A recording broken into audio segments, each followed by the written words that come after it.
ancestors came from the mud and the mire. Now I breathe a little deeper. I'm not as tired. I'm not as tired. No.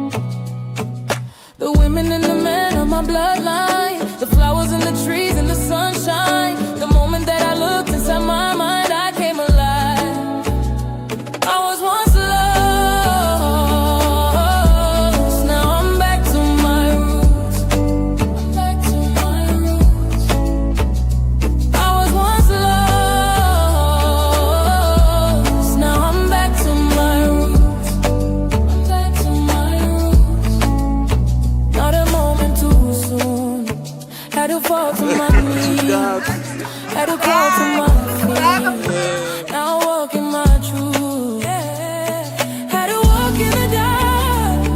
Now I know who we are. Now I'm shining my light. I'm raising the roof. Now I'm back to my roots. I was once lost. Chantel, how are you? Now I'm back to my roots. I'm back to my roots. I was once lost. Now I'm back to my roots.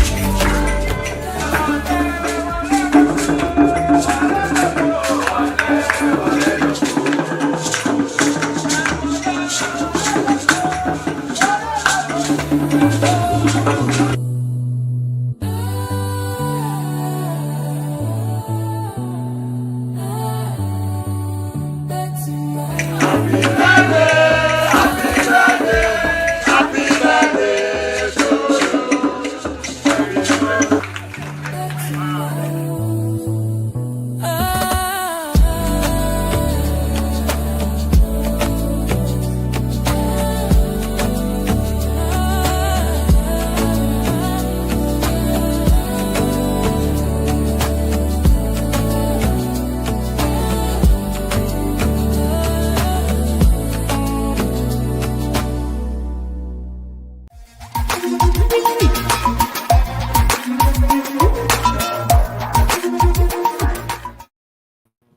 Peace and blessings, Muskegon. Peace and blessing to those who were watching that video online. It gets me chills to watch that video knowing that you have helped over 50 kids from Muskegon go to Ghana, West Africa for free, connecting to their roots. The song you just heard was from the release of Mario Project, and on the behalf of the Kids Free Trip to Africa program. PA and Big Rob inside the Drive at 5. How you doing, Big Rob?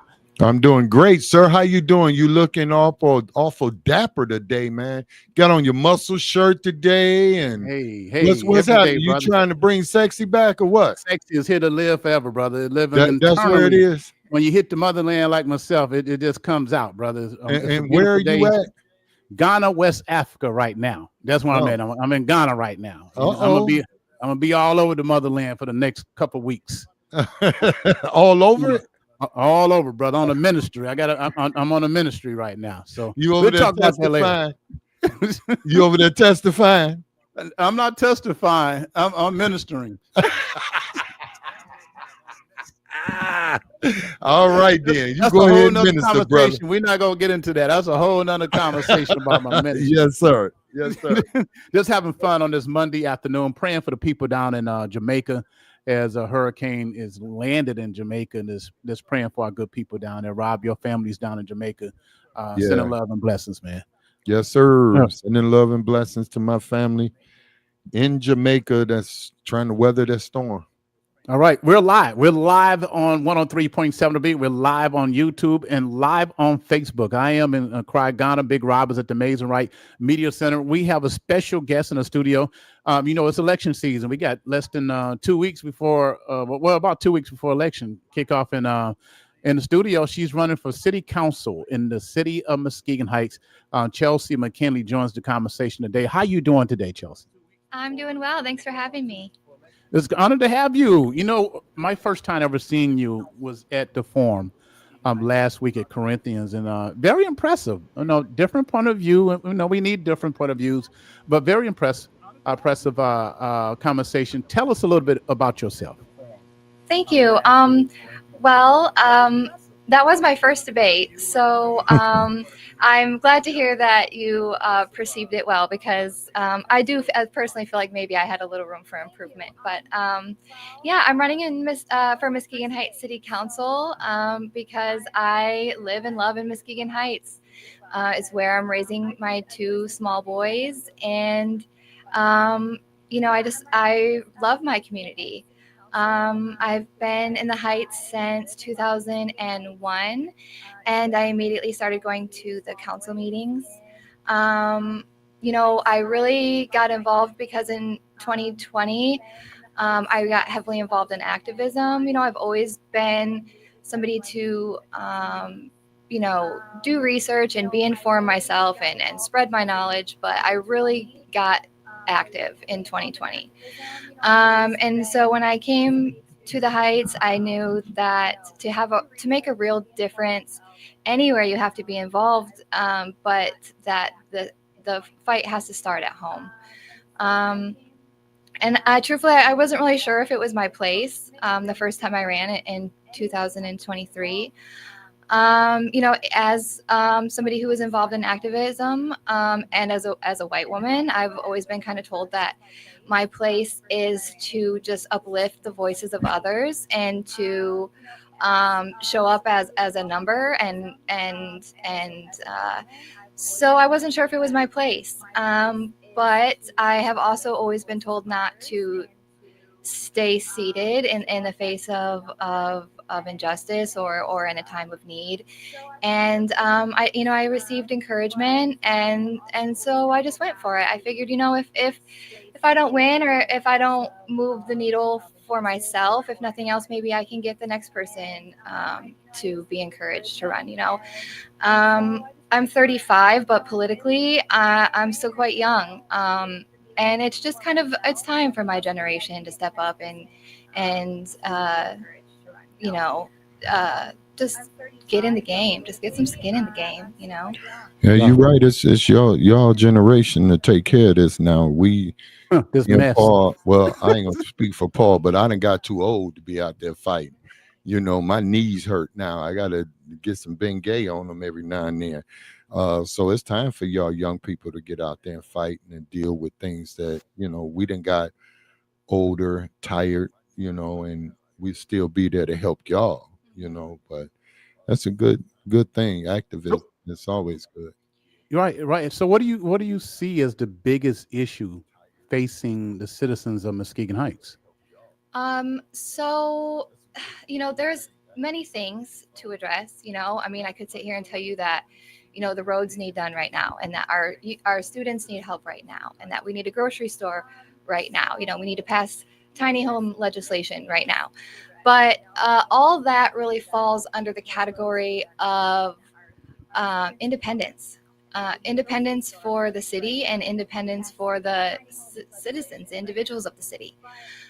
So the first thing I would really like to see is Muskegon Heights secure our water department and make sure that it's fully staffed and running efficiently without us being able to take any heat on that front, right? And the next thing I really see for the citizens, and also a little bit of duality, I think it would also boost our economy exponentially, is to really revitalize public transportation. Buses, they're a means, but right now our buses go in a circle. We don't connect to Holland, we don't connect to Grand Rapids. When I first moved back to Muskegon from Florida, I could get on a bus anywhere in Florida and take it across the whole entire state. And it might take me a day or two, and I might have to get off and on, but I could literally take the bus across the entire state. And so when I was looking for work and I was wondering if I could take the bus, I realized I couldn't even take the bus to Grand Rapids. And that kind of blew my mind. It made me really sad because I realized what a disadvantage that is for our community, because, ideally we would have the well-paying jobs right here, but in the case that we don't, those citizens could go find well-paying jobs in Grand Rapids and bring that wealth home, in spending or in starting their own small business right here, in the community. but not limiting mobility, it really limits potential for opportunity, and that's just the truth of it. But I would also really like to see Michigan as a whole reconsider passenger rails. It's been very, very successful in other countries, in other states, and largely in part of the success of the auto industry, right? We really diverted away from that. But I feel like that was a huge disadvantage to our communities. Oh. Chelsea, I got a few questions. So, Yeah. I noticed on city council, there are people that vote in cliques. They might vote with this clique, or they might vote with this clique. They never vote independent. So have you signed a pact to be part of a clique up there, or are you going to be an independent? No, we need to know where you stand at. My track record for clicks is not great. I am very I don't like to say I'm very critical, because I'm very compassionate, right? And I'm very open-minded and forgiving, and I give a lot of grace. But I do have a critical eye. I'm always looking for how we could do better and how to hold our leaders and our system accountable. So, historically, I lean very, very, not very, very, but historically speaking, I have voted democratically and this and that, but I have also criticized the party. And in doing so, I sometimes ostracize the party a little bit. And I'm not. That doesn't mean I don't criticize everybody, Right. equally, because the other side, they get it. Right. Did they get it? Right. They deserve it too. But I just feel like accountability is huge, and I expect that leaders expect to be held accountable, and I expect to be held accountable myself. And that can be done in a respectful, positive, constructive way, but it needs to be done nonetheless. Right. So I always try to move with love, but accountability is at the forefront of that, for sure. All right. So you're independent. Independent. We have to worry about you guaranteed to vote with any side because y'all cool and stuff like that. No, I can be cool with people and disagree with them, and I can Right. be not totally cool with people and agree with them. So it's just whatever's in the best interest of the city. And I of course will have my opinions and things, but I'm always open to new information. I'm open to being wrong, and I'm open to changing my opinion with new information. And I don't think that because your opinion differs that you necessarily have ill intent. You just have a different perspective, and there's always a compromise. So. Well, if you're just tuning in, we have Chelsea McKinley in the studio. Inside the Drive at 5. We're talking about election. Election's coming up in 2 weeks, Rob? Something like November 3rd. Yeah, something like that. It's the 3rd? 3rd Wow. or 4th. November the 4th. I'm sorry. You can early vote. They'll go early vote. It started today. So Really? So they early voting in Muskegon Heights? Yeah. Yeah. Mm-hmm. That's good. That's good to know. How do you feel about your chances in this race? You will be the first I think white lady in probably, I don't know how long it's been.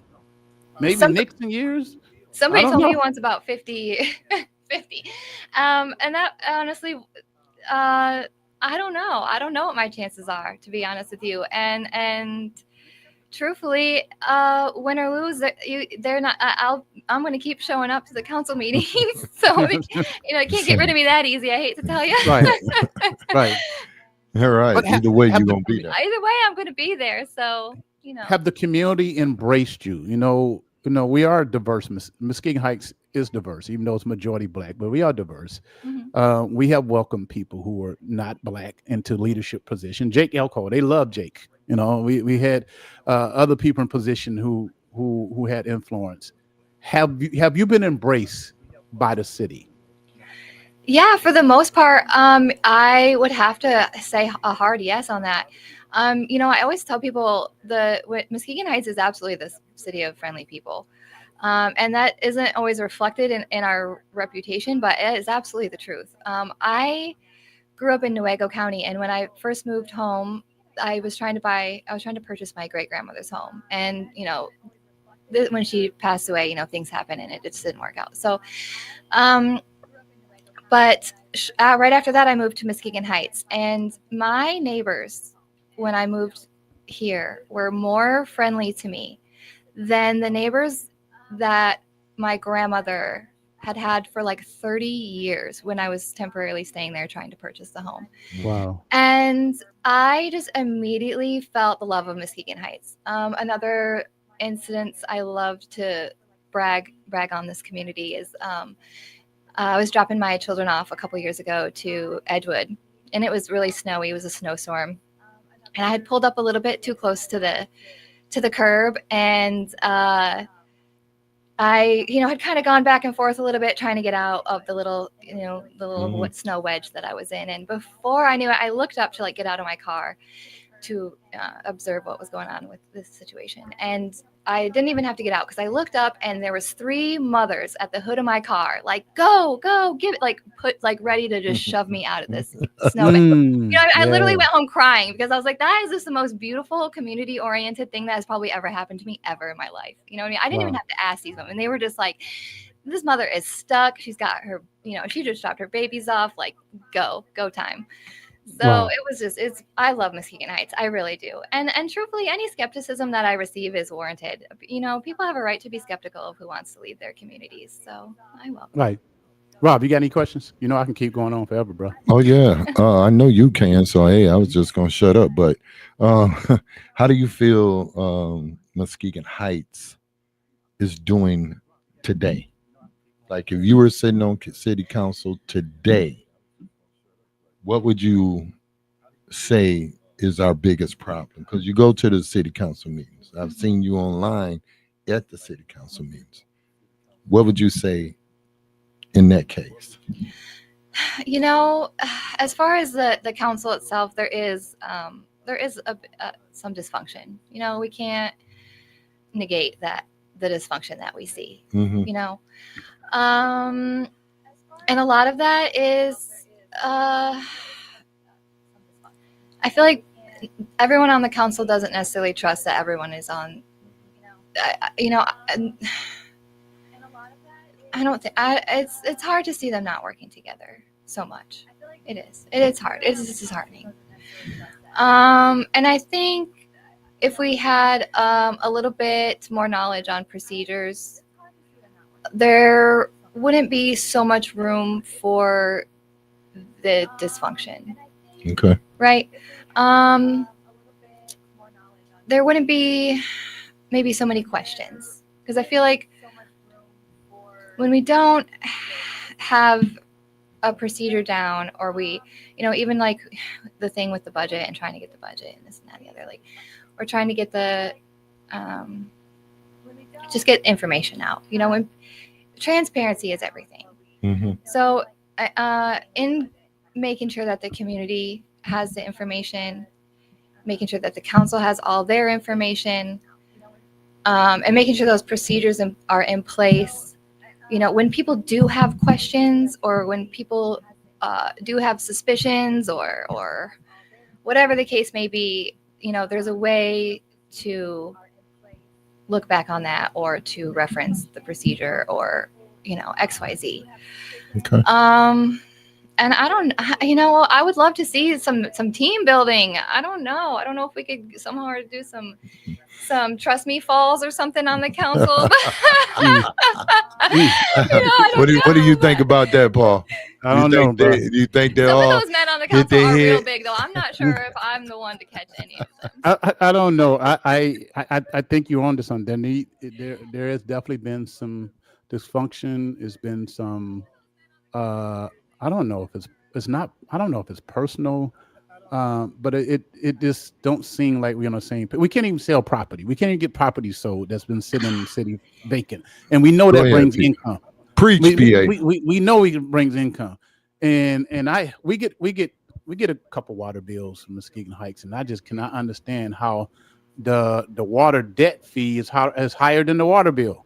I can't get it. I don't understand. It's just perplexing to a businessman. I use a little amount of water, but the water debt fee for the city is more than the water. Don't get me started. No. Don't get me started, Chelsea. Let me go to the online comment. You know, Angel, I'm with Angel, you. And, just back on that point of what the council can do, really would just love to see a full council on a regular basis. When I show up and see a full council, it's almost a shock to me, and we really need everybody there. We need all those, I don't have to agree with that opinion to know that we need it there. right. We need those conversations to be happening, and we need everybody to have a voice, so How about just go to finance committee? If you're on the finance committee or personnel committee or all these different committees, how about just show up and don't act like you don't know what's going on when it hits the press?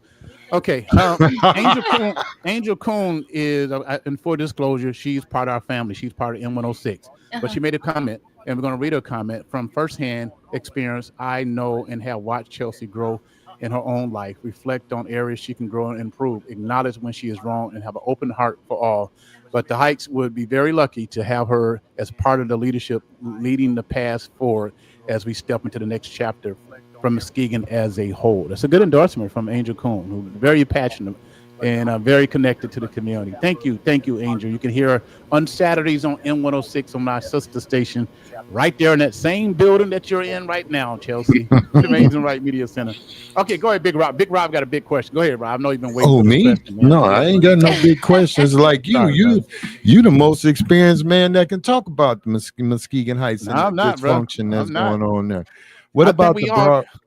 What ahead. about the street projects? I mean, I know we kind of skipped over that. Sure. The streets. There's some streets that are atrocious Yes. in Muskegon Heights. Once I found out how much it costs to do one city block, I think they said it was $110,000 to do just one block with a curb. Yeah. So I really, I do like what they've done with piggybacking the roads off the pipes. That is the kind of initiatives we need, being sustainable and using all of our resourceful. Being very resourceful. So yeah, it's really all we need to get a grant writer in-house. We need an in-house grant writer. I'm open to learning grant writing. My mother was an English major, and I have a little bit of a knack for writing, so it's something that has kind of been in the back of my mind, and I'll probably end up doing regardless of whether or not I get the seat, because it is really important, and we just need to be really forward thinking. We have an issue kind of with our traffic lights, even maintaining our traffic lights. Some of them are older and some of them are newer, and the older ones we can maintain ourselves, but the newer ones we have to we have to outsource for that maintenance. But something that I had suggested while they're doing Broadway, there's many 5-way intersections down Broadway, and they're kind of confusing and awkward, and then you have the lights to maintain, which is costly. So a solution to that would be considering roundabouts. Roundabouts improve safety at least about 40% to more. They improve the flow of traffic. They're low maintenance cost-wise, and they nobody can speed through a roundabout. You just have to slow down for that roundabout. So streetlights, suggest that you stop or slow down, but a roundabout is going to make sure you do. And so, when Broadway is one of the only paved streets in town, I worry that it's going to be potentially a speedway, So I've really been pushing for the roundabouts, because again, wherever we can save money, Right. we can put back into the show here. So I've been when I go to Grand Rapids, even in neighborhoods, like real neighborhoods, houses and stuff like that, burbs. they have roundabouts. Yes, the burbs have roundabouts. Yeah, they really do. And so, yeah, that would be a great idea. PA, You got a lot more confidence in them than I do. I know they do. They're very safe. I mean, I'm in Africa right now, and roundabouts is more popular than street lights. But the driving within our city is not the best. And that's what I think would be a problem. They don't know when to stop, when to yield. and roundabout is about yielding. And Yeah, yeah. and I'm not saying it can't work, Right. but I just don't trust the driving out there. But good suggestion. You do save money on electricity and maintenance and upkeep. We got to go. How can people connect with you? What's your do you have a Facebook page, your telephone number if they want to volunteer? I don't know if you're taking donations for the campaign or not. No, I really haven't taken any donations, and that's why you don't see any signs or anything out for me. I'm a grassroots campaign, and I'm a single working mother, and I'm just as hard up as the next guy, So, and I don't like the idea of campaigning for funds. I know if I get deep into politics, eventually I might have to, but I would really love to see that actually change about our politics. Because so you don't need the money. You don't need the money. I could. If you want to give me money, I can take up to $1,000. I don't even know. No, but it's honestly, I'm not worried about it. It's almost too late for me to have signs and everything, but I would love to connect with my community. My email address is really easy. It's Chelsea McKinley 49444@gmail.com. My Facebook is Chelsea McKinley for Muskegon Heights City Council.